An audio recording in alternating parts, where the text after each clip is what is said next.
are community, discipleship, sincerity, and love. Those are the four things that are the driving pillars that we should be striving for, the principles that we should be striving for to keep the church as it should be. And today is community. This is the first of those.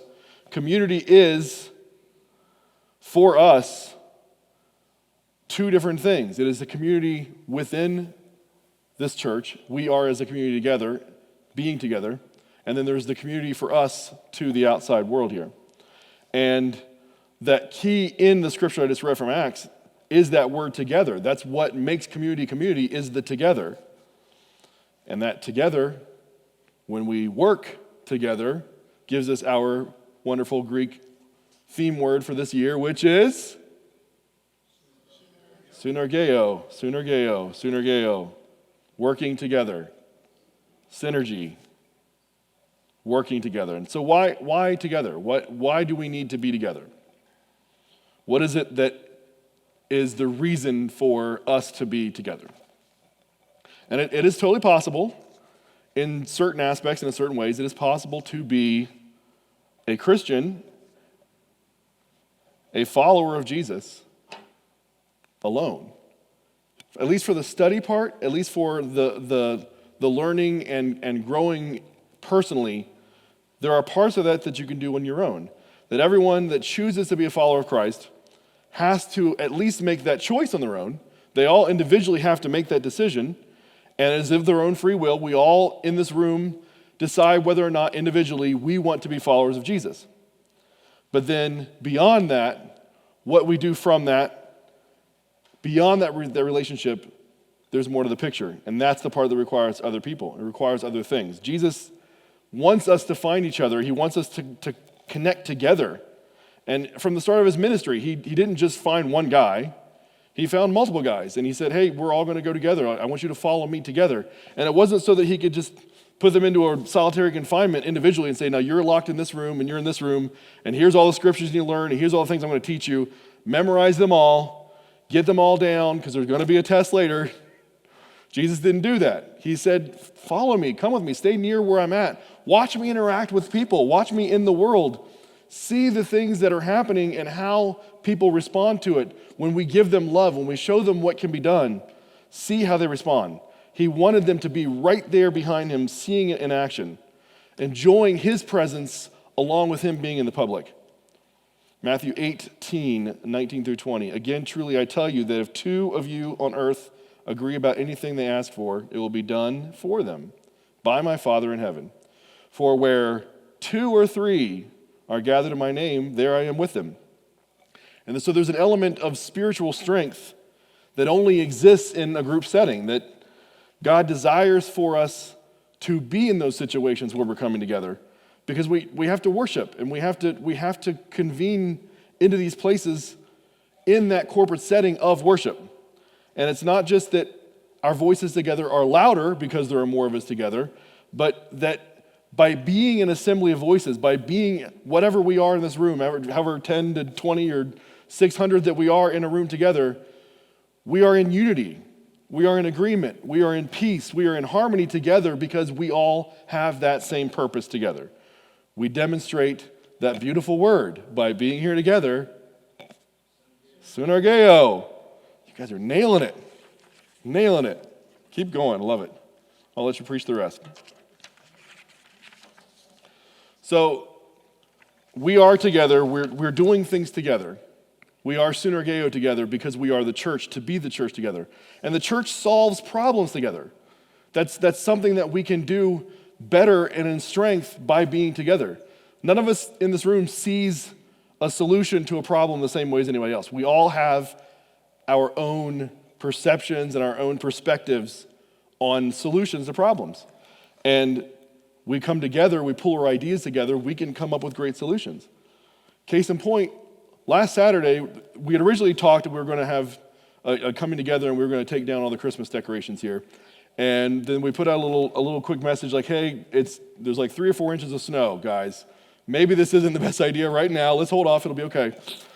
Well, unfortunately, I still had to be out because I had 5 field trips that were still supposed to be running on Saturday morning, and only one had canceled. I was up at 4 anyway. I'm awake. I'm out, 30 seconds down the road this way where the buses are. And so I said, hey, I'm going to be here anyway. I'll just go ahead and start taking some stuff down. I'll see what I can do. I'll take my bus radio with me. I'll just hang out here because I've got to just kind of be available for the buses anyway. Nobody else needs to worry about braving it. And this isn't like, I want to be the superhero and take it all down. This is, I've got to be in it anyway, so I might as well do what I can do. And so I came in and I started tearing stuff down, and it ended up being, it was probably 4 hours before all the buses were either on the road and done or like on their way where they're going, or they had canceled. And so I was just sticking around, like, listening to the radio, waiting to see if anybody checked in while I'm, picking up some ornaments or just doing a thing. And I just kept going and going and going, and I had torn it all down. In that process of being here, and I had like my podcast or whatever playing in my ear so I could like forget where I'm at time-wise. And I had everything torn down. But I had one issue. The lobby Christmas tree. I had no idea what container it went in to be stored. And I looked all around. I thought maybe in the back room there or back here behind the stage, or I went up in the attic and I'm not seeing a thing where this tree goes. You see, I wasn't a part of the bringing it down or the assembly of the lobby tree. Other people, Synergeo, working together, were a part of putting the lobby tree together. I usually do the one up here, so I went straight to like tearing this one down. I didn't even know how that one goes up. But even the one up here, I just started using. Like I did not bring it down. It was already down here. I think, Scott, you had already it was just like laying here ready to go. So I'm like, I'm going to put my tree up. So I had no idea where the tree went back there. I didn't know where the parts went. I asked Leslie, she says, well, it kind of looks like a body bag, really, is what it is. It's a big duffel bag that the tree goes into. And I'm like, there is no bag like that. I've already used everything. There's nothing left. And then after about 20 minutes, it occurs to me that I had already used that bag. And so the tree up here is a bigger tree, right? This is a big tree. That one's big too, but this one's a little heftier. I had already successfully, mind you, put the giant stage tree into the lobby tree bag. If I had waited on other people, you see, if I had allowed for Synergeo to happen, for us to be working together, the other people in the group that had already known where the tree went would have taken care of that before I would have even gotten to the scramble. But instead, I could not see the solution to the problem because I didn't have the together. I was alone. And we can keep each other accountable like that. Like that's part of the together is accountability. Proverbs 27:17, as iron sharpens iron, so one person sharpens another. Moving on to Galatians chapter 6, verse 1 and 2. Brothers and sisters, if someone is caught in a sin, you who live by the Spirit should restore that person gently. But watch yourselves, or you also may be tempted. Carry each other's burdens, and in this way you will fulfill the law of Christ. So we can help each other out. We can build each other up, and we can keep each other strong. That's part of together. It's a whole lot easier for a brother or sister to stay on their feet when you are physically near them to help them stay on their feet. And because we are that body together, by keeping each other accountable and spiritually healthy, we are keeping the church as a whole more spiritually healthy together. And I wasn't lying. There is trivia. Here's your first trivia question on the theme of community. The oldest still active community theater where people just come together and perform art because being together is much better. The oldest active community theater in America is in what city? All right, how many of you say A? Raise your hand. You got 2 for Trenton, New Jersey. Boston, raise your hand. Several for Boston. How many say Chicago? Got a couple for Chicago. The answer is Boston. It is the foot something theater, Brightfoot, Lightfoot, I don't know. I think it says it in the name of the file in that picture, but that is the picture of the theater there that you see there. So everything that I've thrown out to you right now from a community perspective has been all the community as we are together. Like, what do we do together to work together, Synergeo? So now we need to talk and address about why we are the community beyond. Like, what is it that is important for us as members of this church? Why is it important for us to go out to the community, to be a part of the community? for us to go to the community. Like I said a couple weeks ago, we were talking about the Great Commission, and I reminded all of you, the Great Commission does not tell us to expect the world to come to where we are. That is not what is written in Matthew. Jesus does not say, therefore, wait and expect. He says, therefore, go. Therefore, go and make disciples of all nations, baptizing them in the name of the Father and the Son and the Holy Spirit. That place where we meet together, this place here for us right now is our meeting location.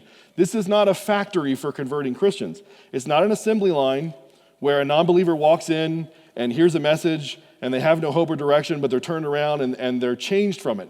It can, and the Holy Spirit can allow that to happen. It totally can happen. Our doors are open. It could happen right now. But that wasn't the intent of us when we were told in Acts to meet together. We were already commanded to go and make disciples so that those disciples could meet together. We go. We be a living sermon. We are out in the world in that living sermon. And it feels foreign to us because most people in local churches just around the country see it now as that there is an emphasis on the speaker and the sermon being delivered, that this is the method that it should happen. But we all have our own lives with living sermons happening. It should be flowing out of us. So you should be able to go into your own homes, into your own places of work, and wherever you're going, and in your daily lives, Jesus should be flowing out of you. It should be just like so evident from who you are and the way you act and the way you respond that people can see in you and say, hey, where does your love come from? Where does your energy come from? And then you get to tell them, I follow the teachings of Jesus. I am adhering to the things he taught me, and he taught me to love, and so I'm loving. This is who I am, and I can show you how to do that. And then you can teach them, and then you can make disciples of them. And then eventually they get so built up with it, excited about it, they say, hey, I would love to meet more people like this, and I would love to worship with them, and I'd love to see more of this, and I'd love to be edified and educated more. How do you do this? And then you can say to them, well, this is where it meets at. And it doesn't have to be here. We don't have to be meeting in this place. We could be meeting at Carol's house right now and still be Livestream Christian Church, meeting at Carol's house. And you could say to those people, hey, we got a church that's meeting in Carol's house. Come to Carol's house. And we're all going to worship together at Carol's house. And they would say, that's great. Let's go worship at Carol's house. And Carol's house would never be the fault if they didn't show up. It's not going to be because Carol's house looks funny on the outside or she doesn't have enough parking or enough couches or because she has a mean cat. None of those things would be the reasons why those people are not there. The reason why they're not there and it's not happening is because they are not being gardened. They are not being ministered to where they are to have that chance to be together. That at some point we miss out on the opportunity to be the gardener, to be the minister in their lives, for them to be seeing us as a living sermon. We've got to be that for them. We've got to go and not just wait and expect. And this takes you to trivia question number 2.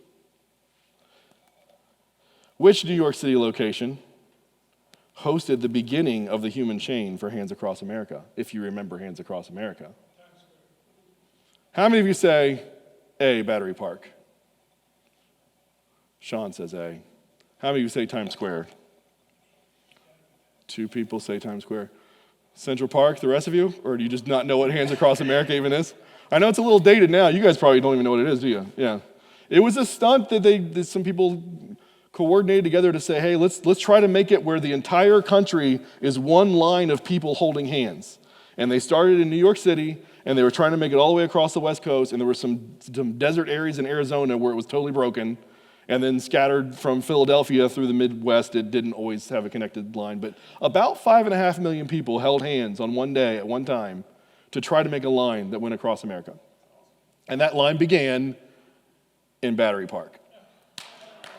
In view, yes, good job, in view of the Statue of Liberty. So you got to kind of think, Times Square, anybody could just add on to the wrong end of that, and then you don't have an end at all. It's got to be like a place where you could say, well, here's water. You can't go any closer. You can't get into the water to say you're at the beginning of the line. And a little bit of trivia also, it was a 6-year-old girl who was the very first person in that line. So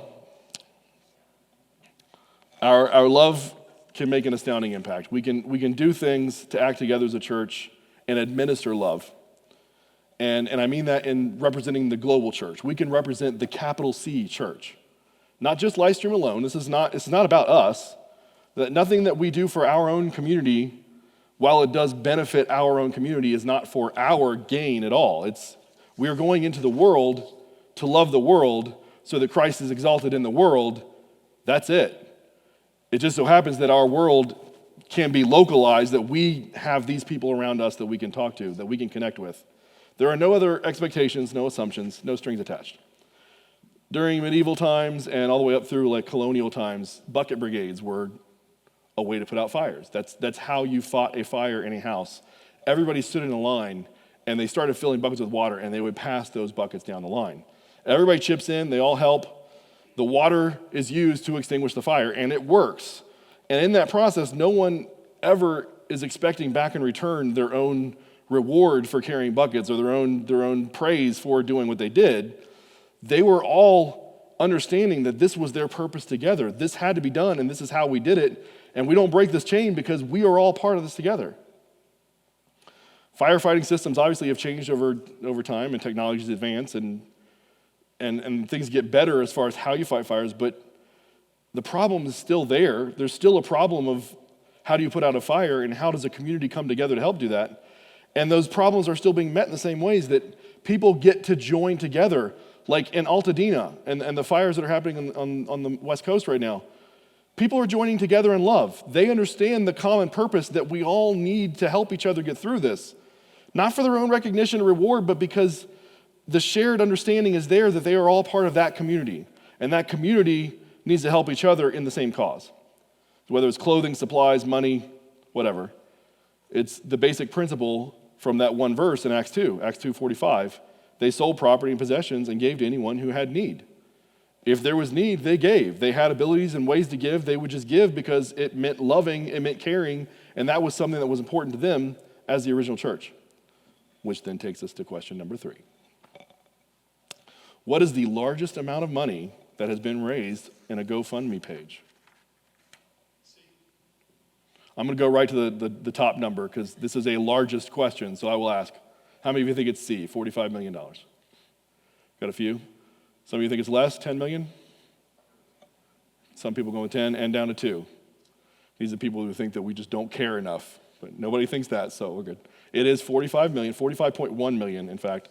Leonardo DiCaprio with a Feeding the Hungry account is where that came from. It's the community helping. It's people finding ways of helping because they understand a common purpose to do that. And we don't just love the people of our own skin color or our own age or our own musical preferences.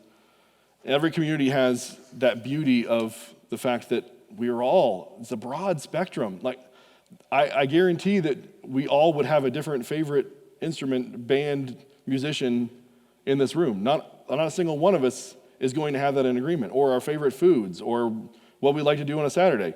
We all have a broad spectrum of differences that make us who we are, and that's what makes the church so beautiful, because we can all come together in that place. And like a lot of people, when politicians use the phrase, could I see them having a drink with me? Like is the person that you're voting for, could you have a drink with them?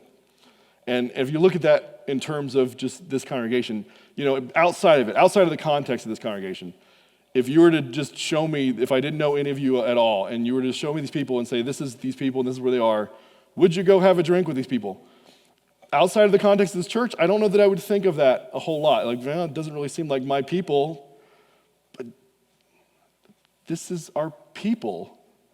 And inside the context of the church, we have a bond that makes us so much closer together than any one single demographic, any one individual thing that we would say we should be connected together. We have a bond greater than that. And guess what? We do have a drink together. Every Sunday we have a drink together because we have a bond together. We are connected together by blood. Ephesians 1:7. In him we have redemption through his blood, the forgiveness of sins, in accordance with the riches of God's grace. Amen? Praise team, come on up.